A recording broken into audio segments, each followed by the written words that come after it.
ഇനി നമ്മളുടെ ഒരു ടൈമിൽ ഈ പറഞ്ഞ ക്ലേശകാലത്ത് നമുക്ക് ദൈവത്തെ അന്വേഷിച്ച് പോകുന്നതിന് പരിമിതികളുണ്ട്. കാര്യം എന്താ? നമുക്ക് കുഞ്ഞിന് ആശുപത്രിയിലാണ്, കുഞ്ഞിന് രോഗമാണ്, അത് വെന്റിലേറ്ററിലാണ്, ഡോക്ടർ ഡേറ്റ് പറഞ്ഞിരിക്കുന്നു. നമുക്ക് അതിന് ഡോക്ടർ ആശുപത്രിക്കാർ പറഞ്ഞ പൈസ കൊടുക്കാതെ നമുക്ക് പൈസയില്ല, പൈസയ്ക്ക് വേണ്ടി നമ്മൾ തിണ്ടി നടക്കുന്നു, കിട്ടുമോ ഇല്ലെന്ന് അറിയത്തില്ല.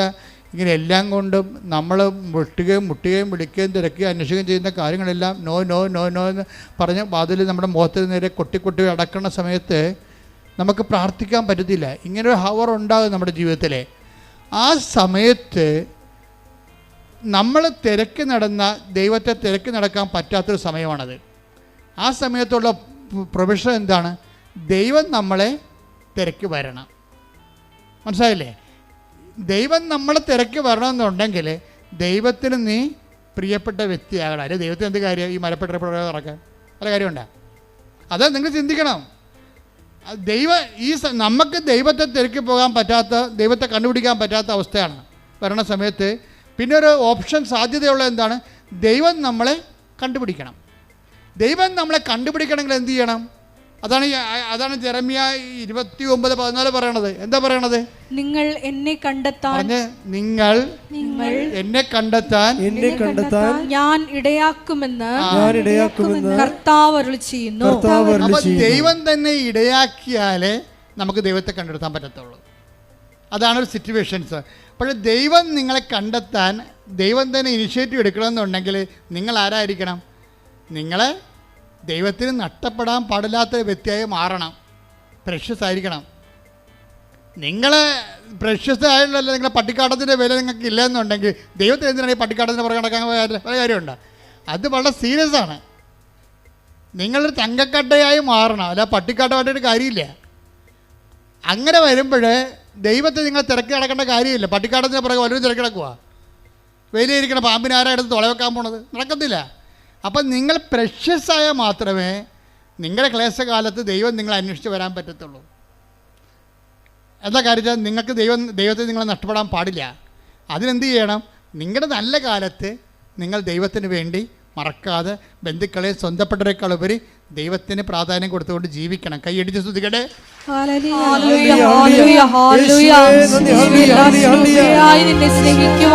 നിന്നെ മഹത്വപ്പെടുത്തി ജീവിക്കുവാൻ ഈ ആരാധനയിലൂടെ ഞങ്ങളെ തിരഞ്ഞെടുത്ത് അഭിഷേകം ചെയ്യണമേ, എന്റെ സ്വന്തമാക്കി മാറ്റണമേ.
റിലേഷൻ ആൻഡ് സ്പിരിച്വാലിറ്റിയിലേക്ക് വരുമ്പോൾ ഒരു വ്യക്തിയാണ് ദൈവം എന്നുള്ള വിഷയത്തിന് മിഴിവ് കൂടുതൽ കിട്ടുന്നുണ്ട്.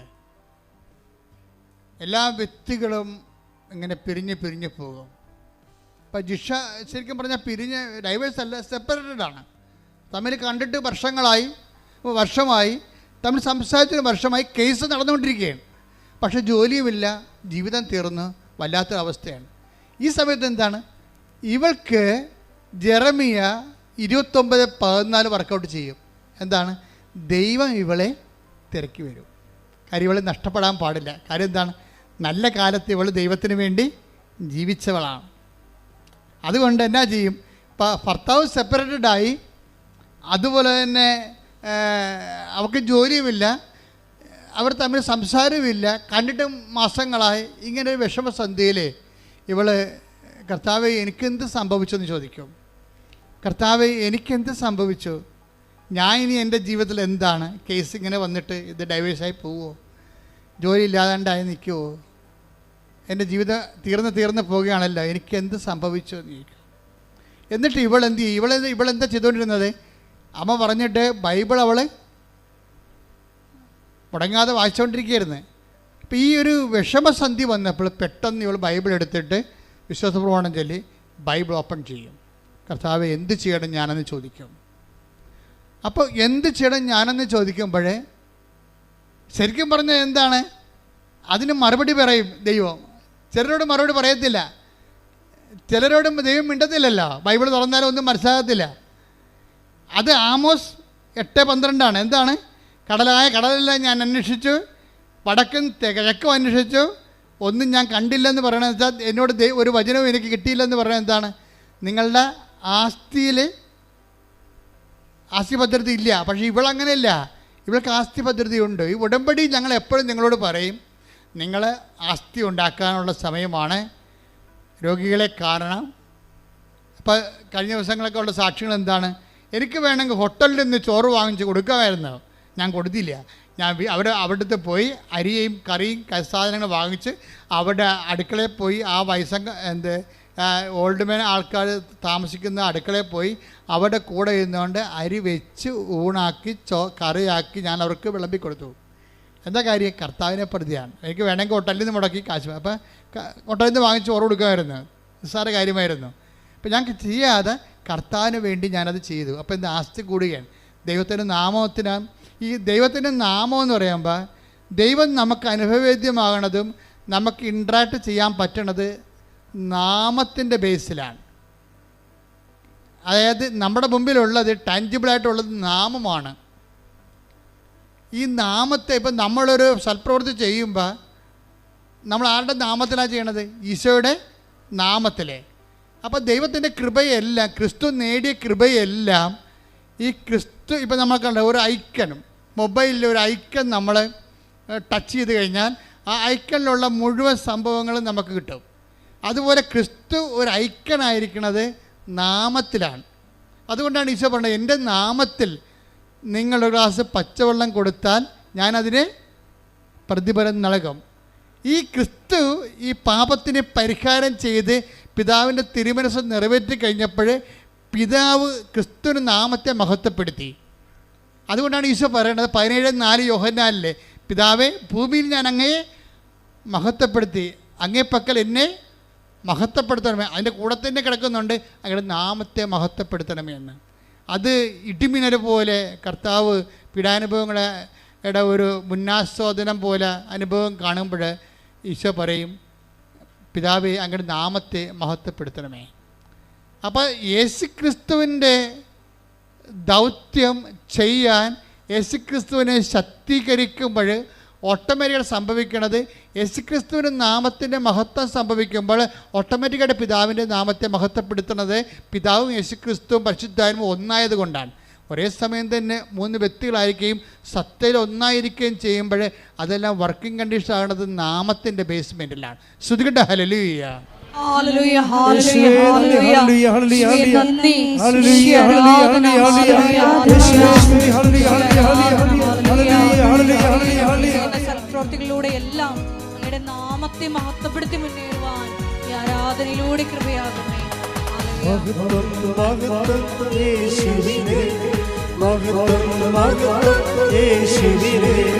ഞങ്ങൾക്കെല്ലാം കർത്താവേ, ഞങ്ങൾക്കെല്ലാം കർത്താവേ, മഹത്വം മഹത്വം യേശുവിനേ.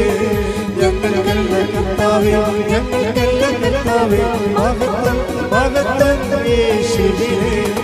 കളികൾ പാത്രങ്ങൾ ഞങ്ങൾ, അയോഗ്യദാസരം ഞങ്ങൾ.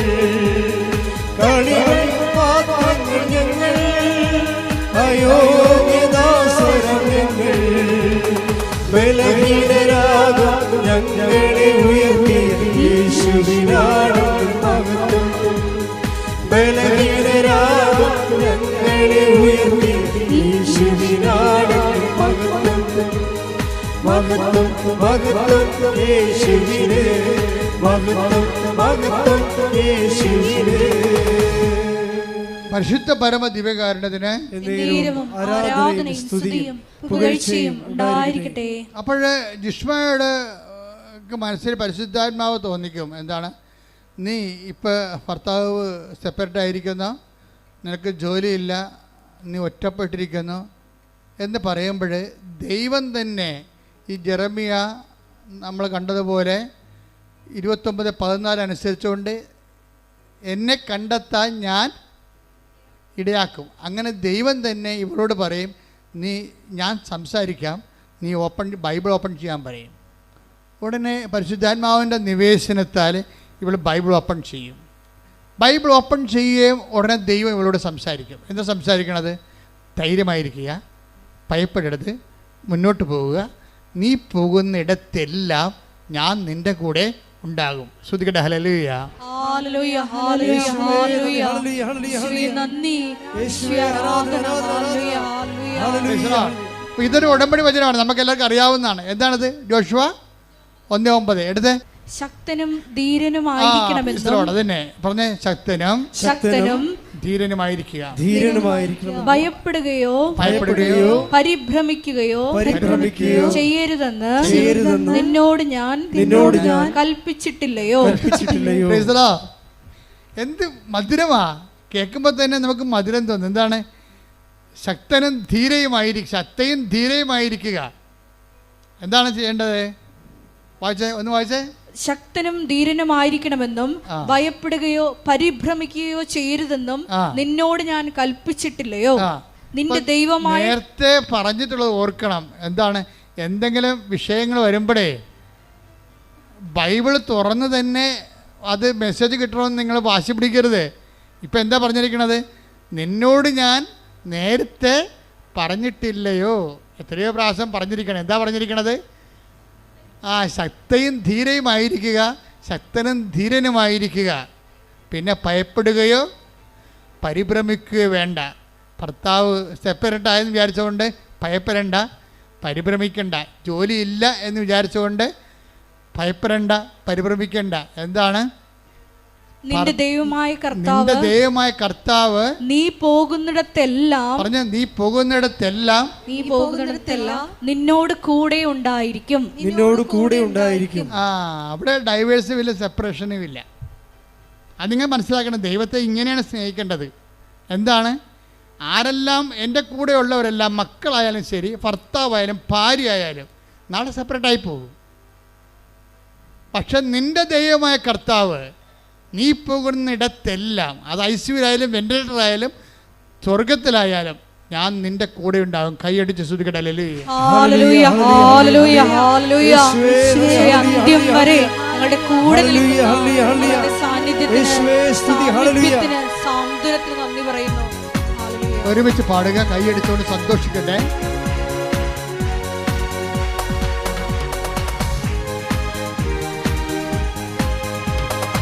എനിക്കായി കരുതുന്നവൻ, ഭാരങ്ങൾ വഹിക്കുന്നവൻ, എനിക്കായി കരുതുന്നവൻ, ഭാരങ്ങൾ വഹിക്കുന്നവൻ, എന്നെ കൈവിടാത്തവൻ, യേശുവിൻ കൂടെയുണ്ട്.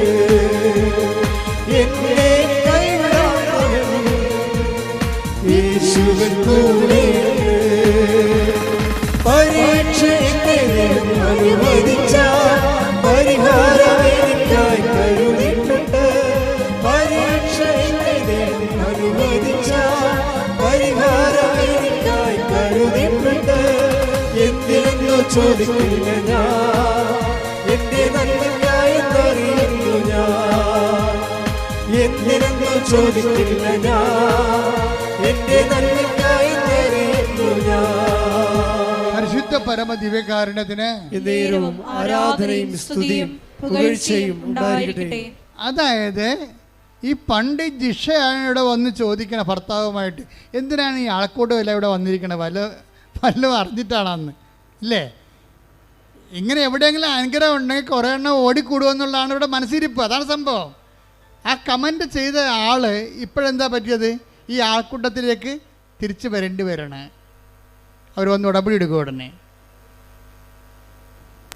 എന്താ നീ പോകുന്നിടത്തെല്ലാം നിൻ്റെ കൂടെ ഞാനുണ്ടാവുമെന്ന് പറഞ്ഞില്ലേ? അപ്പോൾ ദൈവം ഓൺലൈനിലുണ്ടല്ലോ.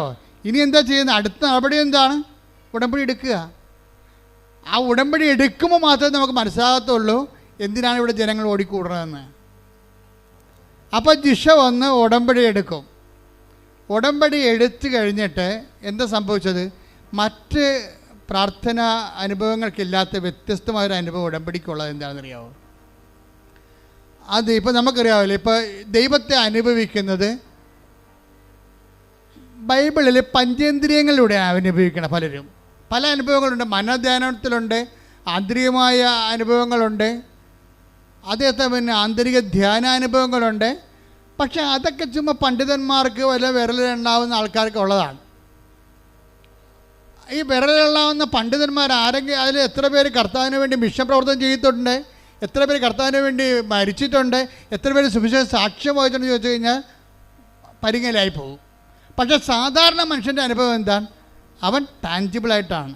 അപ്പോസ്തലന്മാരുടെ അനുഭവമാണ് അവർക്കുള്ളത്. എന്താണ്? ഞങ്ങൾ കണ്ണുകൊണ്ട് കണ്ടത്. Take the word of God. 1 യോഹന്നാൻ 1:1. 1 യോഹന്നാൻ 1:1. ആദ്യം മുതൽ ഉണ്ടായിരുന്നതും ഞങ്ങൾ കേട്ടതും സ്വന്തം കണ്ണുകൊണ്ട് കണ്ടതും സൂക്ഷിച്ചു വീക്ഷിച്ചതും കൈകൊണ്ട് സ്പർശിച്ചതുമായ ജീവന്റെ വചനത്തെ ഞങ്ങൾ അറിയിക്കുന്നു. അപ്പോസ്തലന്മാരുടെ അനുഭവം തന്നെ എന്താണ്? കണ്ണുകൊണ്ട് കണ്ടത്. പറഞ്ഞേ. കണ്ണുകൊണ്ട് കണ്ടത്, ചെവികൊണ്ട് കേട്ടത്, കൈകൊണ്ട് സ്പർശിച്ചത്. ഇപ്പോഴും 2 അവയവം പുറത്തായി പോയി. എന്തൊക്കെയാണ്? മൂക്കും നാക്കും. പക്ഷെ ഉടമ്പടി എടുക്കുമ്പോൾ ജിഷക്ക് എന്താ സംഭവിക്കണമെന്ന് അറിയാവോ? ഉടമ്പടി എടുത്ത് വീട്ടിൽ ചെന്നപ്പോൾ എന്ത് പറ്റി? പ്രാർത്ഥിക്കാൻ വേണ്ടി മുട്ടുകുത്തിയപ്പോൾ തന്നെ അമ്മയും ജിഷയും പരസ്പരം നോക്കാൻ തുടങ്ങി. അപ്പം അമ്മ ചോദിച്ച്, എടി മുല്ലപ്പൂവിൻ്റെ മണം വരുന്നുണ്ടോ? ആ ഉണ്ടമ്മേ. അപ്പം 2 പേരും അഭിഷേകത്തിലായി. അമ്മ അവിടെ വന്ന്. അപ്പം അനിയത്തി പുറകിരുന്നുണ്ട് പ്രാർത്ഥിക്കുന്നുണ്ട്. അവൾക്ക് സങ്കടമായി. നിങ്ങളുടെ 2 അടുത്തും അമ്മ വന്നല്ല, എൻ്റെ അടുത്ത് മാത്രം വന്നില്ല എന്ന് പറയുകയും ഇടിച്ചു കുത്തി മൂക്കിലേക്ക് ഈ സുഗന്ധാഭിഷേകം കയറിപ്പോകും. ഒക്കെ 3 പേർക്കും ആ സാക്ഷ്യം നിങ്ങൾ കേൾക്കണം. ശരിക്കും പറഞ്ഞാൽ അതായത് നമ്മൾ മുല്ലപ്പൂ എന്നൊക്കെ പറയുമ്പോൾ ആൾക്കാർക്ക് അറിയാവുന്ന മുല്ലപ്പൂവാണെന്ന് ഒരു നിർബന്ധമില്ല. നമുക്ക് പരിചയമുള്ള സ്മെല്ല് ഈ ബ്രെയിനിലെല്ലാം സേവ് ആണല്ലോ. കാര്യം അതെന്താ വെച്ചാൽ ഇതൊരു സ്മെല്ലിംഗ് എന്ന് പറയുന്ന സംഭവം. മൂക്ക് ഒരു ഈ ഘ്രാണയന്ത്രം എന്ന് പറഞ്ഞാൽ ഇത് ശരിക്കും പറഞ്ഞാൽ ദൈവാനുഭവത്തിൻ്റെ ഒരു 4ാം ഇന്ദ്രിയമായിട്ട് വർക്കൗട്ട് ചെയ്യുകയാണ്. അത് ഒരാൾക്ക് മാത്രമല്ല. ഇനിയിപ്പം നാക്കെന്ന് പറയുമ്പോൾ ഈ നാക്ക് പ്രശ്നം എന്ന് വെച്ചാൽ നാക്ക് നമുക്കറിയാം, നമ്മുടെ ഈ നാക്കല്ല അവിടെ ഉദ്ദേശിക്കുന്നത്. കർത്താവ് എത്ര നല്ലവനെന്ന് take the word of God. ശ്രുതികട്ടെ. Hallelujah, hallelujah, hallelujah, hallelujah. യേശുവേ നന്ദി. Hallelujah, hallelujah. യേശുവേ സ്തുതി. Hallelujah, hallelujah. സങ്കീർത്തനം 34:8. കർത്താവ് എത്ര നല്ലവനെന്ന് രുചിച്ചറിയുവിൻ. പറഞ്ഞേ. കർത്താവ് എത്ര നല്ലവനെന്ന് രുചിച്ചറിയുവിൻ. അപ്പം നമ്മൾ ദൈവത്തെക്കുറിച്ച് ചിന്തിക്കുമ്പോഴും ആലോചിക്കുമ്പോഴും ഒക്കെ നമുക്കല്ലാത്ത ഒരു മധുരം നമുക്ക് ആന്തരികമായ ഈ ആന്തരിക രസനയിൽ അനുഭവപ്പെടും. അത് ഒരു അത്തരം അനുഭവങ്ങളിലേക്ക് നമ്മൾ എത്തപ്പെടാൻ വേണ്ടിയാണ് ദൈവം ഈ ക്രമീകരണങ്ങളൊക്കെ നമ്മുടെ ജീവിതത്തിലെ സമ്മർദ്ദങ്ങളൊക്കെ ചെയ്യണത്. ദൈവത്തെ അനുഭവിക്കാനുള്ള ഇപ്പം തന്നെ കഴിഞ്ഞ ദിവസങ്ങളിൽ ഞാൻ ആദ്യം പറഞ്ഞില്ലേ, ആ സാന്ദ്ര പറഞ്ഞെന്തറിയാമോ? എനിക്കിപ്പോൾ ജവമാനത്തിലുള്ളത് ജിലേബി കഴിക്കണ പോലെയാണെന്ന്. ജവമാല അധികം ചെല്ലാത്ത ആളായിരുന്നു. പക്ഷെ അഭിഷേകം കിട്ടിയ ആളിനെ അഭിഷേകം കിട്ടിയിട്ട് ജവമാല ചെല്ലുമ്പോൾ ആന്തരിക മധുരം വരികയാണ്. എനിക്കിപ്പോൾ ജപമാല ചെല്ലണത് ജിലേബി കഴിക്കണ പോലെയാണെന്ന്. അത് ഇവൾ പറയണത് ബൈബിൾ വായിക്കുമ്പോൾ എനിക്ക് ആന്തരിക അഭിഷേകം കിട്ടുമെന്നാണ്. ഇത് ആന്തരിക രസനയിലുള്ള ആത്മാവിൻ്റെ നാവിലുള്ള ഒരു മധുരമാണ്, ഒരു അനുഭവമാണ് ശരിക്കും. അത് ബൈബിള് പിന്നെ അത് പറയുന്നുണ്ട് മധുരത്തെക്കുറിച്ച്. Take the word of God. അതായത് സങ്കീർത്തനം 19:10 എടുത്ത്. സങ്കീർത്തനം 19:10. അവ പൊന്നിനെയും തങ്കത്തെയും അഭികാമ്യമാണ്, അവ തേനിനെയും തേൻ കട്ടയും മധുരമാണ്.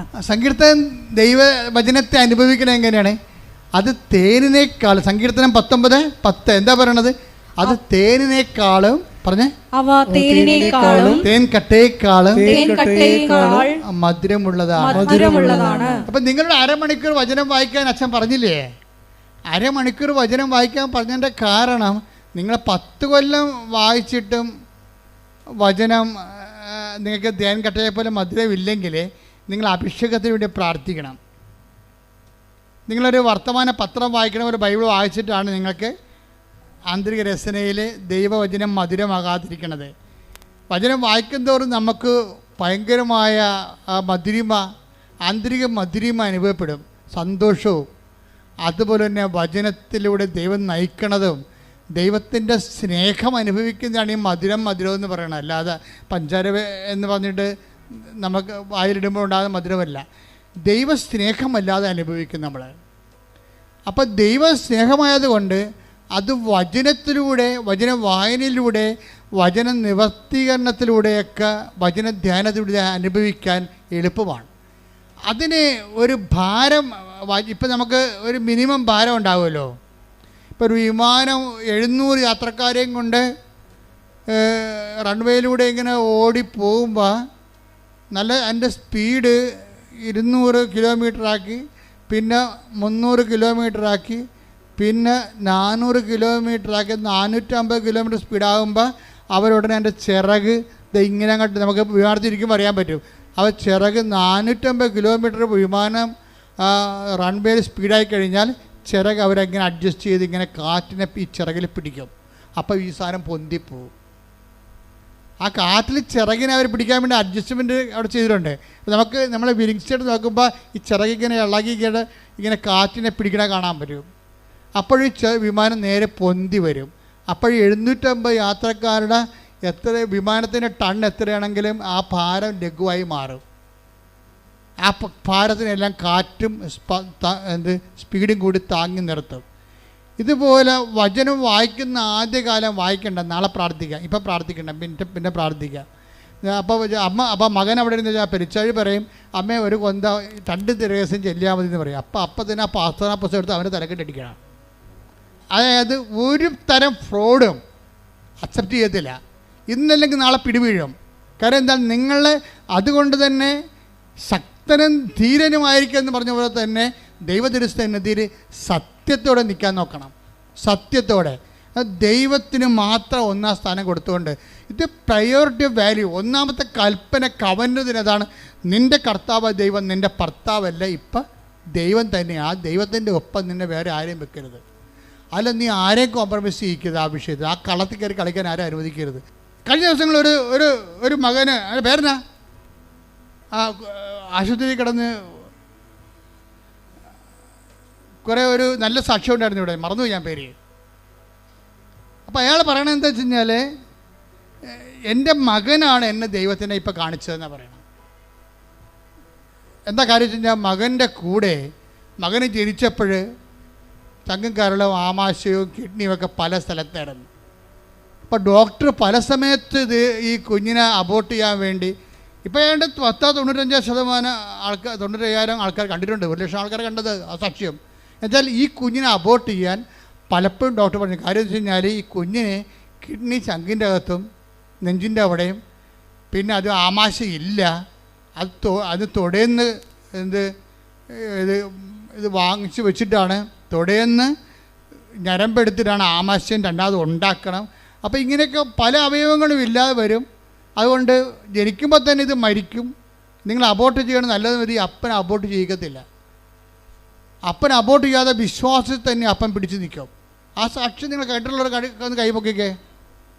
അനൂപിൻ്റെ സാക്ഷ്യം. അനൂപ് ഒരു കോംപ്രമൈസ് തയ്യാറാകത്തില്ല.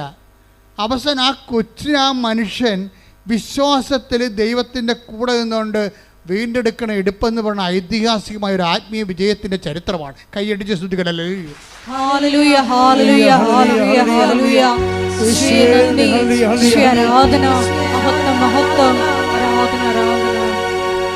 ഇത്ര നല്ല ദൈവത്തോട് ഇന്നു ചെയ്തു നന്ദി ചൊല്ലിടും. എന്റെ കൊച്ചു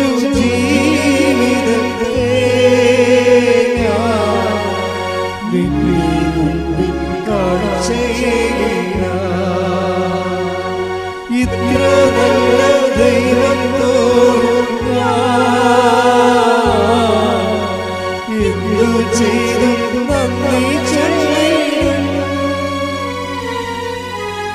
എന്റെ കൊച്ചു ജീവിതത്തെ നിന്നെ മുമ്പിൽ കാഴ്ചയേകില്ല. അതായത് അനൂപ് എന്തുകൊണ്ടാണ് ഡൈവേഴ്സ് ചെയ്യരുത്, അബോർട്ട് ചെയ്യരുതെന്ന് പറയാൻ കാര്യം എന്താണ്? അയാളുടെ ആസ്തിയാണ്. അയാളെ കുഞ്ഞുനാൾ പോലും മാതാവിൻ്റെ ആളാണ്. അപ്പോൾ ഒരു അറ്റ കൈ ഉണ്ടായാൽ അമ്മ അഭയം തരുമെന്ന് അയാൾക്കറിയാം.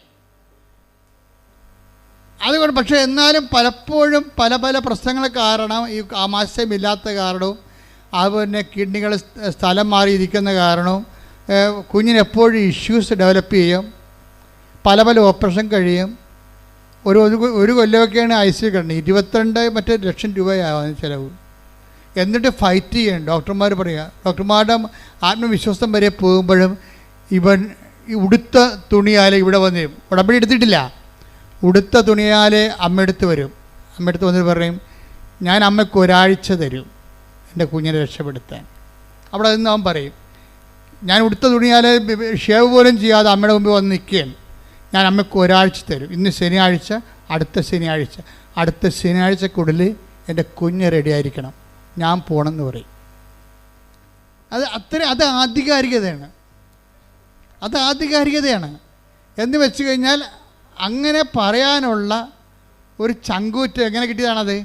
നേരത്തെ ദൈവത്തിന് വേണ്ടി ജീവിക്കുമ്പോൾ ആധ്യാത്മിക ജീവിതം നിനക്ക് നൽകുന്ന ഒരു ഈടുവെപ്പാണ്. കൈയടിച്ച് ശ്രദ്ധിക്കട്ടെ. ഹല്ലേലൂയ.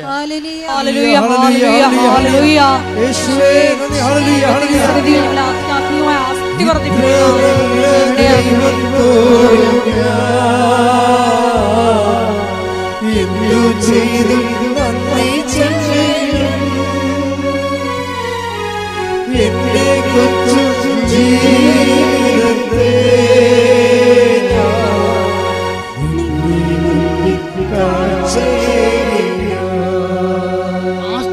ഇതാണ് ആസ്തിയും ആത്മവിശ്വാസവും എന്ന് പറയണത്.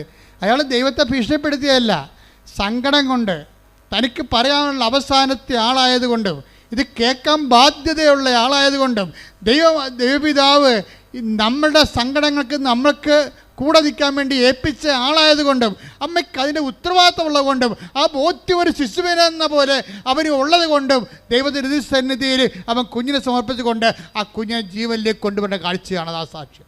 എന്താ കാര്യം? ഇപ്പം നമ്മൾ കുഞ്ഞ് നോക്കുമ്പോഴേ അവൻ ഓടിക്കളിച്ച് നടക്കണ കാണാം. എത്രയോ പ്രാവശ്യം മരിച്ച കുഞ്ഞിനെയാണിന്ന് അവൻ ഇവിടെ വന്നിട്ട് ഇവിടെ പോലും നിൽക്കാതെ അവൻ ഓടിക്കളിച്ചേക്കുമ്പോൾ നമുക്ക് തന്നെ ഈ പറഞ്ഞ കുഞ്ഞാണോ എന്ന് ഓർക്കും. അതുകൊണ്ട് നമ്മൾ സാക്ഷി വിട്ടപ്പോഴേ ആ കുഞ്ഞിൻ്റെ പഴയ അവസ്ഥകളെല്ലാം ഇട്ടിട്ടുണ്ട്. ആ സാക്ഷി വിട്ടപ്പോഴേ അവൻ കരിഞ്ഞു പോയതും കറുത്തിരിക്കണതും അവൻ്റെ 16,000 രൂപ അവൻ്റെ മേത്ത് കിടക്കണതും എല്ലാം സാക്ഷ്യത്തിൽ കിടപ്പുണ്ട്. അവനാണോ ഈ ഓടിക്കളഞ്ഞുകൊണ്ടിരിക്കണത് എന്ന് നമുക്ക് തോന്നിപ്പോകും. എന്ന് വെച്ച് കഴിഞ്ഞാൽ ഇതെല്ലാം പുനഃസ്ഥാപിക്കാൻ നിങ്ങൾക്കറിയാമല്ലോ. ഇപ്പം ജിഷ്മയ്ക്ക് എന്താ സംഭവിച്ചത്? ജിഷ്മയോട് എന്താ പറഞ്ഞത്? എന്നെ കണ്ടെത്താൻ ഞാൻ ഇടയാക്കും എന്ന് പറഞ്ഞിട്ട് അതിൻ്റെ കൂടെ കുറേ സംഭവങ്ങളുണ്ട്. അതെല്ലാം ഉടമ്പടിയുടെ വാഗ്ദാനങ്ങളാണ്. Take the word of God. എന്നെ കണ്ടെത്താൻ ഞാൻ ഇടയാക്കുമെന്ന് കർത്താവ് അരുളിച്ചെയ്യുന്നു. ഞാൻ നിങ്ങളുടെ ഐശ്വര്യം പുനഃസ്ഥാപിക്കും. കൈയടിക്കട്ടെ, ശ്രദ്ധിക്കട്ടെ. ഹല്ലേലൂയ.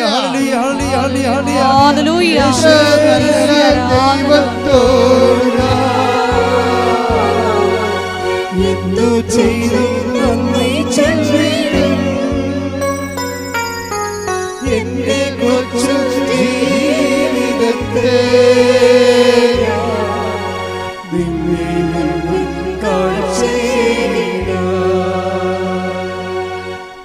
അടുത്ത വചനം വായിച്ചേ. നിങ്ങളെ ചിതറിച്ചിരിക്കുന്ന എല്ലാ സ്ഥലങ്ങളിലും ദേശങ്ങളിൽ നിന്ന് ഞാൻ നിങ്ങളെ ഒരുമിച്ച് കൂട്ടും. Praise the Lord. ഇതെല്ലാം ഉടമ്പടിയുടെ വാഗ്ദാനങ്ങളാണ്. എന്തൊക്കെയാണ് പറഞ്ഞിരിക്കുന്നത്? ഒന്ന് പറഞ്ഞേ. എന്നെ കണ്ടെത്താൻ ഞാൻ ഇടയാക്കും, ഞാൻ നിന്റെ ഐശ്വര്യം പുനഃസ്ഥാപിക്കും. നിന്നെ ചിതറിച്ചിരിക്കുന്ന സ്ഥലത്തിൽ നിന്ന് ഞാൻ നിന്നെ കൂട്ടിച്ചേർക്കും. ആർക്കുള്ള വചനമാണിത്? ഇത് ജിഷ്വക്കുള്ള വചനമാണ്. എന്താ കാര്യം അറിയാവോ? ഉടമ്പടി എടുത്ത് കഴിഞ്ഞപ്പോഴേ അവൾക്ക് ജോലി കിട്ടി. അത് ജോലിയില്ലായിരിക്കരുന്ന്. അമ്മ ജോലി കൊടുത്തു, ഗവൺമെൻറ് ജോലി കൊടുത്തു. അപ്പം തന്നെ പിടിച്ചിരിക്കാനുള്ള ഒരു തറയായി. പിന്നെ ഒരു കൊല്ലം കഴിഞ്ഞപ്പോൾ കേസ് തീർന്നപ്പോൾ എന്നാ പറ്റി? അവർ തമ്മിൽ വീണ്ടും യോജിച്ചു. അതെന്തിൻ്റെ പ്രകാരമാണ്? അത് ഈ ജെറമ്യ 29:14.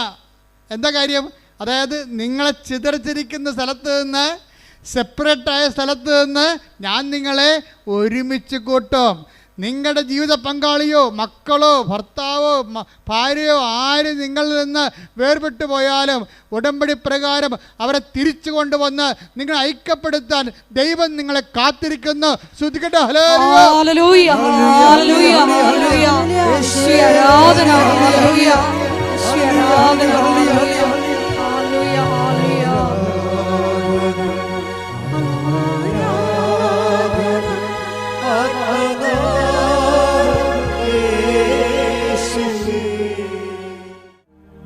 എൻ്റെ പ്രിയപ്പെട്ടവരെ, ഉടമ്പടിയിലെ ഏറ്റവും വലിയ കാതലായ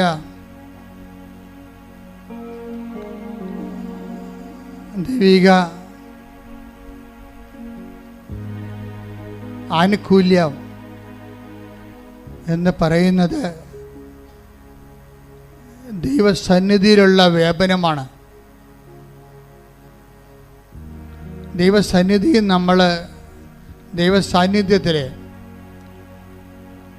ഉടമ്പടി എന്തിനു വേണ്ടി എടുത്തെന്ന് ചോദിച്ചാൽ നിങ്ങൾ പറയണം, എനിക്ക് ജോലി കിട്ടാനാണ് ഉടമ്പടി എടുത്തതെന്ന് നിങ്ങൾ പറയരുത്. നിങ്ങൾ എന്താണ് പറയേണ്ടത്? എനിക്ക് ദൈവത്തിൻ്റെ മുമ്പിൽ നിൽക്കാൻ വേണ്ടിയാണ് ഞാൻ ഉടമ്പടി എടുത്തതെന്ന് പറയണം. എന്തിനാണ് നിങ്ങൾ ഉടമ്പടി എടുത്തത്? ദൈവത്തിൻ്റെ മുമ്പിൽ നിൽക്കാൻ. ബാക്കിയുള്ളത് ചെയ്യണ ദൈവമാണ്. അല്ല, ഞാൻ ഉടമ്പടി എടുത്തത് ജോലി കിട്ടാനാണ്, പെണ്ണ് കെട്ടാനാണ് എന്ന് നിങ്ങൾ പറയരുത്. നിങ്ങളെന്താ പറയേണ്ടത്? ഞാൻ ഉടമ്പടി എടുത്തത് ദൈവത്തിൻ്റെ മുമ്പിൽ നിൽക്കാൻ. അതാണ് 17:1. Take the word of God. ഉൽപ്പത്തി 17:1. അബ്രാമിന് 99 വയസ്സായപ്പോൾ കർത്താവ് പ്രത്യക്ഷപ്പെട്ട് അവനോട് അരുളി ചെയ്തു, സർവശക്തനായ ദൈവമാണ് ഞാൻ, എൻ്റെ മുമ്പിൽ വ്യാപരിക്കുക, കുറ്റമറ്റവനായി വർത്തിക്കുക. ഉടമ്പടി ചെയ്യുന്നതിൻ്റെ പ്രധാനപ്പെട്ട കാരണങ്ങളൊന്ന് ദൈവം ആവശ്യപ്പെടുന്നത് എന്താണ്? എൻ്റെ മുമ്പിൽ വ്യാപരിക്കുക. പറഞ്ഞേ, എൻ്റെ മുമ്പിൽ വ്യാപരിക്കുക, കുറ്റമറ്റവനായിരിക്കുക. അപ്പോൾ നമ്മൾ എന്തിനാണ് ഉടമ്പടി ചെയ്യണത്? ദൈവത്തിൻ്റെ മുമ്പിൽ വ്യാപരിക്കാനും കുറ്റമറ്റവരായിരിക്കാനും വേണ്ടിയാണ്. ഇതാണ് എൻ്റെ ബേസിക് എന്ന് പറയണത്. ഉടമ്പടി എടുത്തു കഴിഞ്ഞാൽ നമ്മൾ ദൈവതിരുസന്നിധിയിൽ ദൈവദൃഷ്ടിയിൽ കുറ്റമറ്റവരായി അത് പ്രോസസ്സാണ്. ഓൾറെഡി സഡൻ ചിലപ്പോൾ എല്ലാവർക്കും നടക്കത്തില്ല, പക്ഷെ നമുക്കതിനുവേണ്ടി ശ്രമിക്കാൻ പറ്റും. പ്രാർത്ഥിക്കുക, കർത്താവേ, ഉടമ്പടി പ്രകാരം അങ്ങയുടെ മുമ്പിൽ വ്യാപരിക്കാനും കുറ്റമറ്റവരായിരിക്കാനും എന്നെ സഹായിക്കണമേ. Praise the Lord. ഹല്ലേലൂയ. 17:4 എടുത്തേ. ഇതാ നീയുമായുള്ള എൻ്റെ ഉടമ്പടി. ആരുമായിട്ട്? എബ്രാത്തിനോട് പറയണ ദൈവം. എന്താണ്? നീയുമായിട്ടുള്ള എൻ്റെ ഉടമ്പടി. അപ്പോൾ 17:4 അനുസരിച്ചിട്ടാണ് ദൈവം 17:1 പറയണത്. എന്തിനാണ്? ഉടമ്പടിക്ക് മുമ്പ് തന്നെ ദൈവം പറയും, ഞാൻ നീയോട് ഉടമ്പടി ചെയ്യാൻ പോവുകയാണ്. ഇതിൻ്റെ പ്രഥമമായ ഉദ്ദേശം എന്താണ്? 17:4 17:4 ഞാൻ നീയുമായിട്ടൊരു ഉടമ്പടി ചെയ്യാൻ പോകുന്നു. എന്തിനാണ് ചെയ്യണത്? 17:1 ഉൽപ്പത്തി പുസ്തകം എന്താ പറയണത്? നീ എൻ്റെ മുമ്പാകെ വ്യാപരിക്കണം, കുറ്റമറ്റവനായിരിക്കണം. പിടിയിട്ടില്ലേ? അപ്പോൾ ഉടമ്പടിയുടെ പ്രഥമ ഉദ്ദേശം IELTS പാസ്സാകാനും OET പാസ്സാകാനും അല്ല. പ്രഥമ ഉദ്ദേശം എന്താണ്? PR കിട്ടാനല്ല, PR കിട്ടാനാ. പ്രഥമ ഉദ്ദേശം എന്ന് പറയണത് ദൈവത്തിൻ്റെ മുമ്പാകെ വ്യാപരിക്കാൻ. അതിനുവേണ്ടി നമ്മൾ രോഗികളെ പോയി കാണും, അവൻ പറയണ പോലെ ചെയ്യും, വസ്ത്രമില്ലാത്തവർക്ക് വസ്ത്രം കൊടുക്കും, സമാധാനത്തോടെ ജീവിക്കും, ആളുടെ കഴുത്തിലും കയറാൻ പോകത്തില്ല. കഴുത്തിൽ കയറുന്നവരെ നമ്മൾ നല്ല ഉപദേശം കൊടുത്തിട്ട് കർത്താവിൻ്റെ വചനത്തേക്ക് നയിക്കും. അങ്ങനെ നമ്മൾ സൽപ്രവൃത്തി ചെയ്തുകൊണ്ട് കർത്താവിൻ്റെ മുമ്പാകെ വ്യാപരിക്കും. കൈയടിച്ച് ശ്രദ്ധിക്കട്ടെ.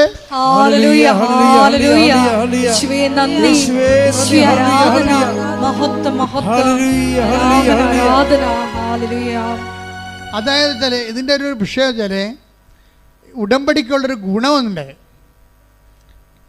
അതായത് ഉടമ്പടി പാലിക്കാൻ, ഇപ്പം നമ്മളെ ഉടമ്പടിക്ക് ബ്രേക്കായാലും, ഇപ്പം നിങ്ങൾക്ക് മനസ്സിലായില്ലേ, ബ്രേക്ക് എന്ന് പറയുന്നത് ചെറുപ്പക്കാരുടെ കൂട്ടത്തിലുള്ള പ്രധാനപ്പെട്ട വാക്കാണ്. ദൈവമായിട്ടും ഇങ്ങനെ ബ്രേക്കാകാനുള്ള സാധ്യതയുണ്ട്. അപ്പം ദൈവമായിട്ട് ബ്രേക്കായാലും നമ്മളെ മനുഷ്യന്മാർ ബ്രേക്കാകണ പോലെ ബ്രേക്കായി പോകത്തില്ല. കാര്യം ദൈവം വിശ്വസ്തനായിരിക്കും എപ്പോഴായാലും. മനുഷ്യന്മാരാണ് വേറെ ഒരു ആണിനെ പെണ്ണിനെ കാണുമ്പോൾ വാല് വാട്ടിക്കൊണ്ട് അതിൻ്റെ പുറകെ പോകുന്നത്. എന്നിട്ട് തേച്ചിട്ട് നീ എന്നെ അമേരിക്ക കൊണ്ടുപോവുക, നീ എന്നെ കാനഡയിൽ കൊണ്ടുപോവുക, അവനെന്നെ കൊണ്ടുപോകുക എന്ന് പറഞ്ഞാൽ അത്രേ ഉള്ളൂ ഈ സംഭവം. അതിനുള്ളിൽ നമ്മുടെ കാശെല്ലാം അവൾ മൊബൈൽ ചാർജ് ചെയ്ത് തീർത്ത് കാണും. അപ്പം മനുഷ്യന്മാർ പെട്ടെന്ന് തേക്കും, പക്ഷെ ദൈവത്തിന് തേക്കാൻ പറ്റത്തില്ല. പക്ഷെ ദൈവം എങ്ങനെയാണെന്നറിയാവോ? ദൈവം, നീ ദൈവത്തിന് ബ്രേക്ക് ചെയ്താലും ദൈവം നിന്നെ ബ്രേക്ക് ചെയ്യത്തില്ല. അത് ഏറ്റവും കൂടുതൽ അറിയാവുന്ന ആർക്കാണെന്ന് അറിയാവോ? ദാവീദിനാണ്. ദാവീദ് അഭ്യാസം മൊത്തം കാണിച്ചായിരുന്നു. എനിക്കറിയാമല്ലോ, ദാവീദിൻ്റെ കഥ അറിയാമല്ലോ. പക്ഷെ ദാവീദ് പറയും, എൻ്റെ കയ്യിൽ നിന്ന് അബദ്ധം സംഭവിച്ചതാണ്, പക്ഷേ ഉടമ്പടി പ്രകാരം ഞാൻ നിൻ്റെ മുമ്പിലായിരുന്നു, നീ നിൻ്റെ മുമ്പിൽ നിന്ന് എന്നെ സങ്കീർത്തനം 51:11 അങ്ങയുടെ സന്നിധിയിൽ നിന്ന് എന്നെ തള്ളിക്കളയരുതേ, അങ്ങയുടെ പരിശുദ്ധാത്മാവിനെ എന്നിൽ നിന്ന് എടുത്തു കളയരുതേ. അതായത് സന്നിധിയിൽ നിന്ന് തള്ളിക്കളയണതും പരിശുദ്ധാത്മാവിനെ എടുത്തു കളയണതും ദാവീദിന് ഒരു വിഷയമാണ്. ഒരിക്കൽ നൽകിയ പരിശുദ്ധാത്മാവിനെ റിട്ടേൺ ചെയ്താൽ അതിൻ്റെ അർത്ഥം ദൈവത്തിൻ്റെ സന്നിധിയിൽ നിന്ന് നീ പുറത്തു പോയെന്നതിൻ്റെ അർത്ഥം. ജെറമിയ 14:21 എടുത്ത് ശ്രദ്ധിക്കട്ടെ. Hallelujah, hallelujah, hallelujah, hallelujah, hallelujah, hallelujah. യേശുവേ നന്ദി. Hallelujah, hallelujah. ജെറമിയ 14:21 അങ്ങയുടെ നാമത്തെ പ്രതി ഞങ്ങളെ നിരാകരിക്കരുതേ, അങ്ങയുടെ മഹത്വത്തിന്റെ സിംഹാസനത്തെ അവമാനിക്കരുതേ, ഞങ്ങളുമായുള്ള അങ്ങയുടെ ഉടമ്പടി അനുസ്മരിക്കണമേ, അത് ലംഘിക്കരുതേ. ദൈവത്തോട് പറയണാണ്. എന്താണ് ജെറമിയ 21:14 എന്താ പറയണത്? 14:21 എന്താണ്? അങ്ങയുമായിട്ടുള്ള ഉടമ്പടി അങ്ങ് ലംഘിക്കരുതേ. എന്ന് വെച്ചാൽ ലംഘിക്കാനുള്ള സാഹചര്യം ചിലത് മനുഷ്യന്മാർക്കുണ്ടായിപ്പോവും. പക്ഷേ അപ്പോഴും ഈ സങ്കീർത്തകന് ജെറമിയാക്ക് ഭയങ്കര പ്രതീക്ഷയാണ്. എന്താണ്? ദൈവത്തിൻ്റെ ഭാഗത്ത് എൻ്റെ ഉടമ്പടി ഇപ്പോഴും വാല്യൂ ആണ്. ആ ഒരു ബോധം നമുക്കുണ്ടാകണം. അല്ല നിങ്ങൾ വീണു പോയെന്ന് പറഞ്ഞുകൊണ്ട് ദൈവം വീണു പോയെന്ന് ചിന്തിക്കരുത്. നിങ്ങൾ എഴുന്നേറ്റ് വരണം. ശ്രദ്ധിക്കട്ടെ.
ശക്തിയാലല്ല കൈവിടുന്നാലല്ല നിന്റെയോ എന്നെ നടത്തിയത്.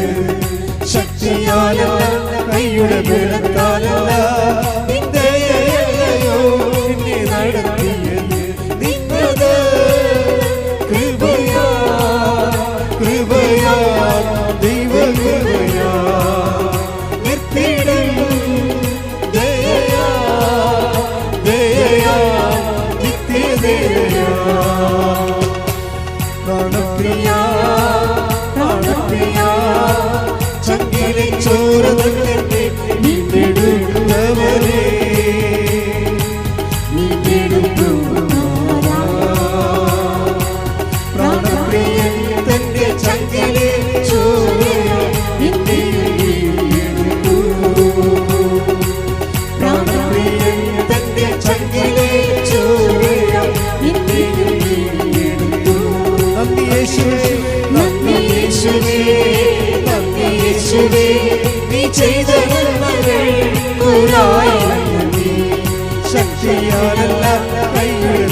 ശക്തിയാലല്ല